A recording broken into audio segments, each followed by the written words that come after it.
맛이 납니다. 오늘 본문의 말씀을 가지고 부스러기 은혜라는 제목으로 함께 말씀을 나누도록 하겠습니다. 한번 따라해 봅시다. 부스러기 은혜. 오늘 본문의 말씀은 우리가 잘 아는 말씀입니다. 그래서 오늘 본문의 배경을 좀 살펴보고 오늘 구체적으로 우리에게 주신 은혜들을 함께 나누고자 합니다. 먼저 한번 따라해 봅시다. 예수님을 올바르게 알고 고백합니다. 오늘 본문의 배경은 예수님께서 두로와 시돈 지방으로 가신 사건에서 시작이 됩니다. 예수님이 가버나움에서 하나님의 말씀을 전합니다. 그런데 오늘 본문 15장에 보면 거기에 있는 바리새인들과 서기관들이 이 하나님의 말씀, 예수님의 말씀을 듣지 아니하고 자신들이 가지고 있는 전통을 가지고 예수님을 비난하기 시작합니다. 예수님이 말씀을 해주고 그들을 격려하고 위로해도 그들은 예수님의 말씀을 거절하기 시작합니다. 그래서 예수님은 이 가버나움에서 이제 두로와 시돈 지방으로 이제 먼 길을 떠나게 됩니다. 자신을 거절하는 그 유대인들을 버려두고 이제 이 두로라는 이방 지역 사람들을 향하여 나아가고 있습니다. 이 두로라는 지역에 가서 물론 이 두로는 우리가 아는 것처럼 다윗과 솔로몬 시대 때 이미 좋은 관계를 맺었던 곳입니다. 그러나 이 지역 사람들이 유대인들과 아주 친밀한 관계에 있었던 것은 아닌 것 같습니다. 어쨌든 그 지역에 예수님이 함께 가서 예수님이 그곳을 지나가고 있을 때에 한 여인이 다가옵니다. 이 여인이 나와서 이렇게 얘기합니다. 주 다윗의 자손이여 나를 불쌍히 여기소서 내 딸이 흉악하게 귀신 들렸나이다 라고 외칩니다. 근데 오늘 본문에 보면 이 여인은 예수님을 향하여서 주 다윗의 자손이여 라고 외치고 있습니다. 우리가 아는 것처럼 주 다윗의 자손이여 라는 이 표현은 그냥 예수님이 다윗의 자손이다 라는 표현이 아닙니다. 이 말은 예수님은 다윗의 자손으로 오신 메시아입니다 라는 뜻입니다. 그런데 이것이 이방 여인이 외쳤다는 것이 오늘 우리에게 중요한 도전이 되는 것입니다. 이 가나안 여인은 이 예수님에 대해서 어떻게 알고 있었는지 잘 모릅니다. 근데 중요한 것은 이 여인이 예수님을 향하여서 다윗의 자손이다 라고 말을 하면서 나를 불쌍히 여겨주십시오 라고 외칩니다. 내 딸이 흉악하게 귀신 들렸습니다. 근데 오늘 본문에 보면 예수님은 본체 만체하고 그냥 지나가십니다. 얼마나 외쳤는지 제자들이 이야기합니다. 예수님, 저 여자가 지금 소리를 지르고 있는데 그냥 예수님 돌려보내십시오. 뭔가 좀 기적을 행하시든지 해서 좀 돌려보내십시오. 제자들은 좀 귀찮아서 그렇게 이야기한 것 같습니다.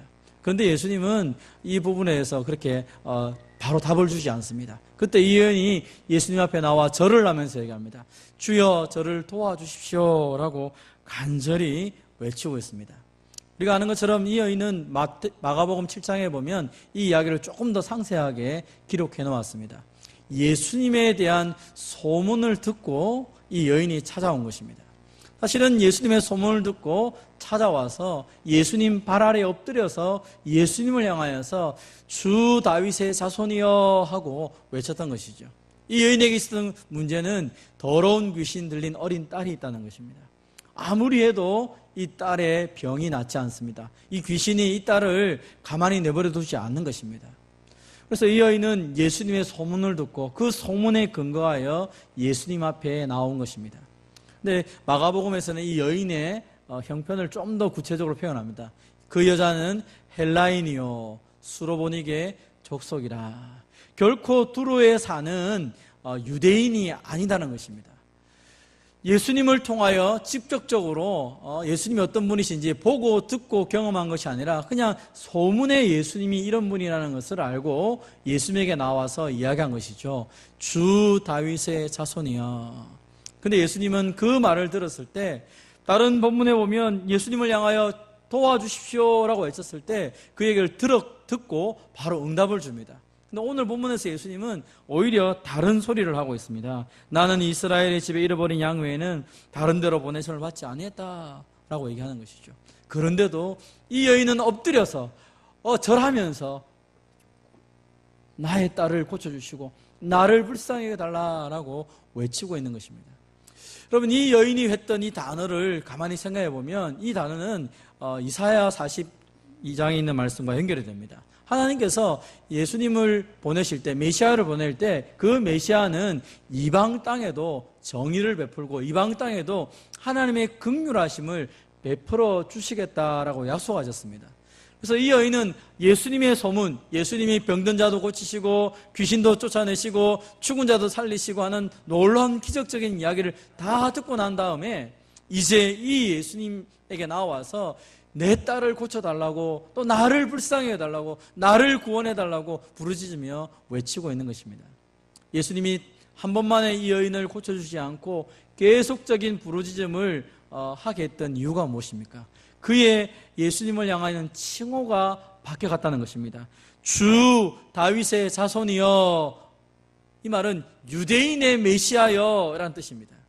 유대인의 메시아와 이방인으로 사는 나는 상관이 별로 없습니다. 그런데 뒤에 가서는 다시 외칩니다. 주여 저를 도와주십시오. 저를 도와주십시오. 주님이 저를 도와줄 수 있습니다 라고 하면서 이제는 유대인의 메시아여 라고 외치는 것이 아니라 나의 주님이시여 나를 구원해 주시고 나를 도와주십시오 라고 외치고 있는 것입니다.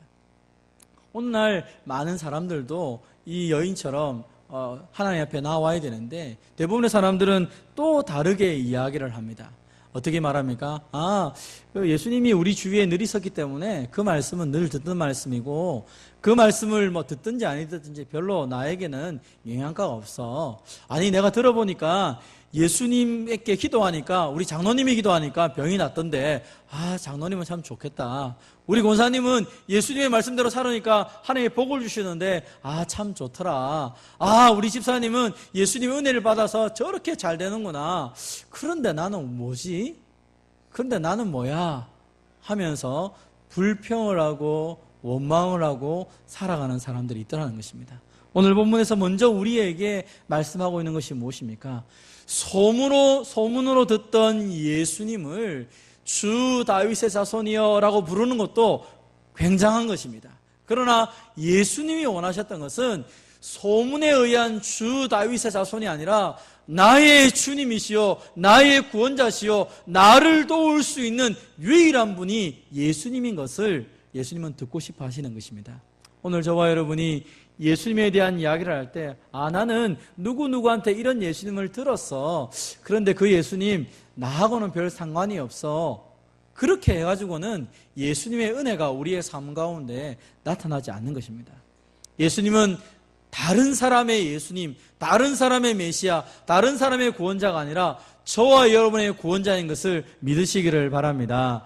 예수님이 내 예수님이 되어야 되죠. 예수님이 나의 구원자가 되어야 되죠. 예수님이 함께 하셨던 그 역사, 이 성경 역사가 이스라엘의 역사가 되어가지고는 내 인생에 아무런 변화가 없는 것입니다. 이 함께 하셨던, 이스라엘과 함께 하셨던 하나님이 오늘 나와 함께 계시고 이 이스라엘 백성들에게 구원을 베푸셨던 예수님이 오늘 나에게 영향을 미쳐야 진짜 신앙생활을 하는 것이죠. 많은 사람들은 자신의 경험과 생각 때문에 예수님을 좋으신 분이야. 그렇지 뭐 교회 다니면 좋지, 착하게 살 수 있지. 거기에 머물러 있는 사람들이 많습니다. 거기에 머물러 가지고는 내 삶에 아무런 영향력이 없는 것입니다. 그저 좋으신 분, 그저 괜찮은 사람. 마치 이순신 장군이 배 12척을 가지고 저 외적의 300척을 무너뜨렸다. 이순신 장군 참 대단한 분이야. 그런 것처럼 예수님을 역사 속에 있는 하나의 인물로만 인정해가지고는 내 삶에 아무런 역사가 나타나지 않는 것입니다. 사랑하는 성도 여러분, 예수님은 역사적인 인물일 뿐 아니라 이 성경에서 역사하실 뿐 아니라 오늘 저와 여러분의 삶 가운데 역사하시는 구원자인 것을 믿으시기를 바랍니다. 이것이 우리 가운데 있어야 돼요. 이 확신이 있어야 오늘 내가 신앙생활을 하는 즐거움이 있고 오늘 내 삶 가운데 속에서 예수님의 은혜를 사람들에게 말할 수 있는 것입니다. 사도행전을 읽어보면서 참 제자들은 예수님의 이름을 가지고 놀라운 기적을 많이 행하였어. 예수님의 이 교회가 성장하는 걸 보니까 참 대단해 라고 말을 한다고 해서 오늘 우리 인생에 도움이 되는 것이 아닙니다.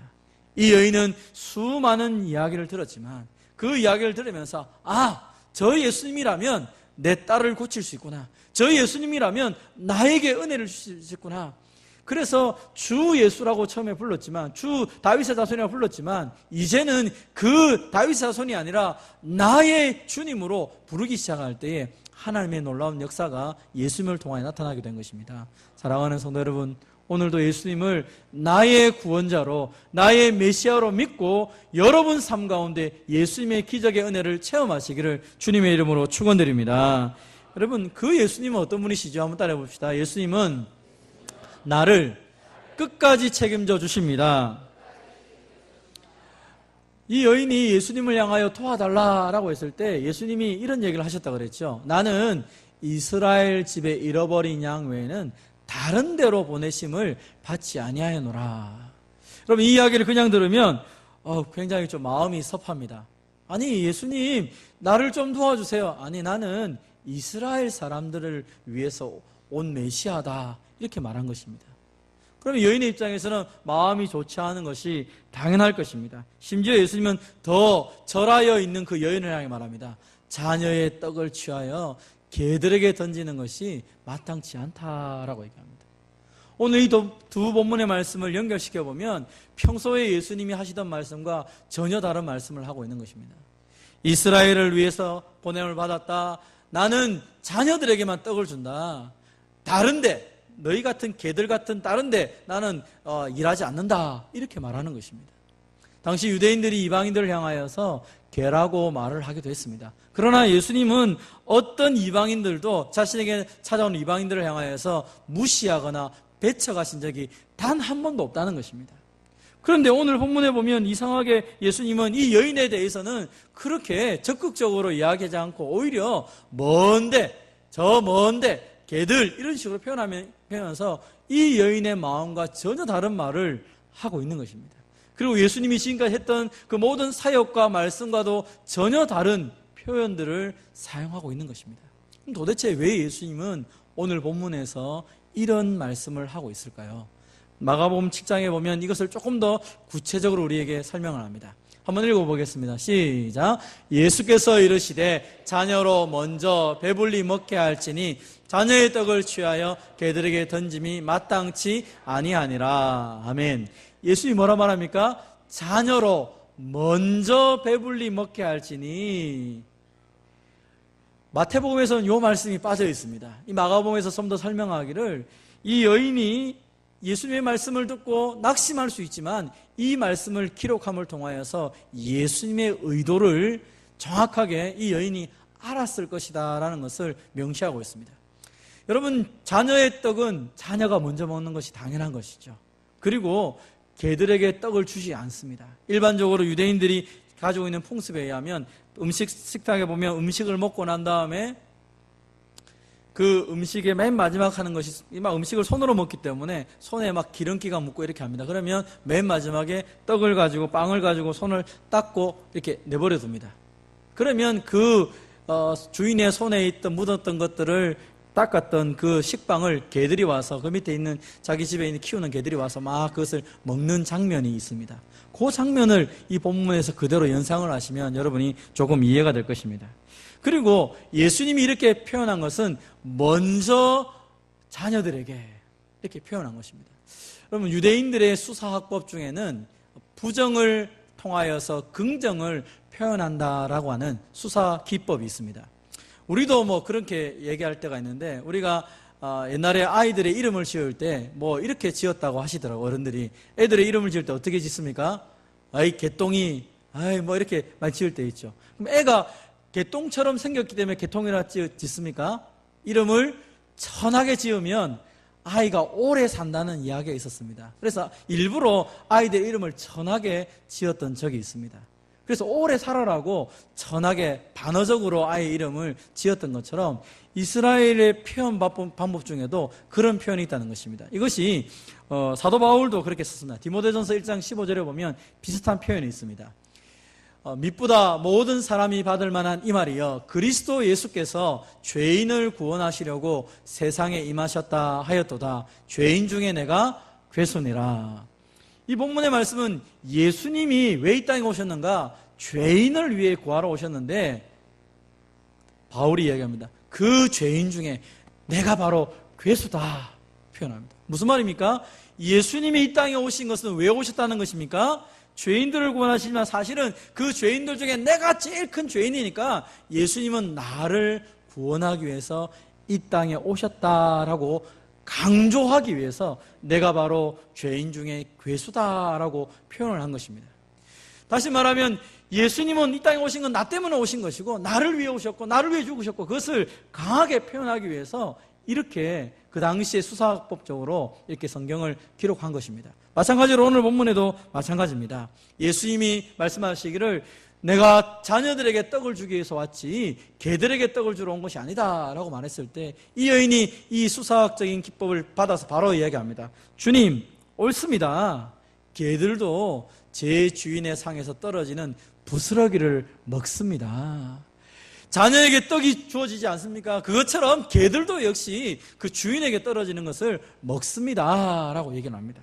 다시 말하면 이것을 마가복음 7장에서는 상 아래의 개들도 그냥 버려진 지나가는 들개가 아니라 그 주인 집에 있는 그 개들은 늘 그 주인의 상 아래에서 머물러 있다가 아이들이 먹던 그 부스러기를 먹습니다. 마찬가지로 주님, 내가 사람들이 말하는 이방인이기 때문에 유대인들이 표현하는 것처럼 내가 바로 개 같은 사람입니다. 그렇지만 나도 당신의 백성으로 당신 아래 밑에 있어서 당신의 은혜를 받는 사람입니다 라고 이야기를 하는 것입니다. 여러분, 그 집에서 먹고 사는 것은 자녀만 먹고 사는 것이 아니라 그 집에 속한 모든 가축들도 다 먹고 삽니다. 다시 말하면 자녀들도 그 주인을 가리켜서 아버지, 주인이라 부르고 거기 있는 모든 짐승들도 그 주인을 향하여 주인이라 부른다는 것입니다. 주인이 자녀를 먹이는 것처럼 주인이 그 땅에 그 집에 있는 모든 짐승들도 다 먹이는 것입니다. 이 여인이 그 포인트를 붙잡고 있는 것입니다. 내 인생, 내 딸의 인생은 주님이 책임져 주셔야겠습니다. 주님의 은혜만 있으면 내 딸도 고침받고 나도 살 수 있습니다. 작은 은혜라 할지라도 그것만이라도 족합니다라고 이 여인이 이야기하는 것입니다. 예수님을 구원자, 메시아로만 표현한 것이 아니라 예수님이 내 인생을 책임져 주시는 진짜 주인인 것을 오늘 이 본문에서 이 여인이 믿고 고백을 하고 있는 것입니다. 그때 예수님이 이 여인을 가리켜 뭐라 말합니까? 여자여, 너의 믿음이 크도다. 너의 소원대로 되리라. 그렇게 말했을 때 바로 그의 딸이 낳았습니다. 여러분, 성경에서 보면 예수님이 믿음이 크다, 믿음이 작다라는 표현을 할 때가 있습니다. 그런데 믿음이 크다라는 표현을 예수님이 많이 쓰지 않습니다. 마태복음 8장에 보면 그 백부장을 향해 말할 때 믿음이 크다라는 표현을 썼습니다. 그럼 백부장이라는 그 사람이 자신의 하인의 병을 고치기 위해서 예수님에게 사람을 보내고 예수님이 그 백부장 집에 들어오려고 할 때 뭐라 말합니까? 우리 집에 들어오지 마시고 말씀만 하십시오. 예수님 말 한마디면 우리 하인이 병을 낫습니다. 말씀만 하십시오. 그렇게 말을 했을 때 너의 믿음이 크다 이렇게 얘기했습니다. 오늘 본문에서도 이 여인이 말합니다. 주님, 다 큰 은혜 필요 없습니다.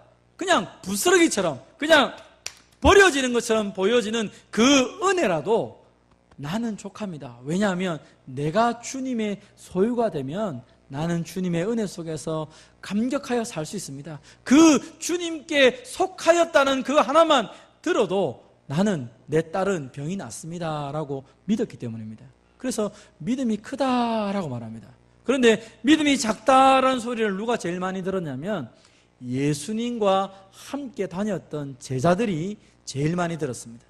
예수님이 함께 갑니다.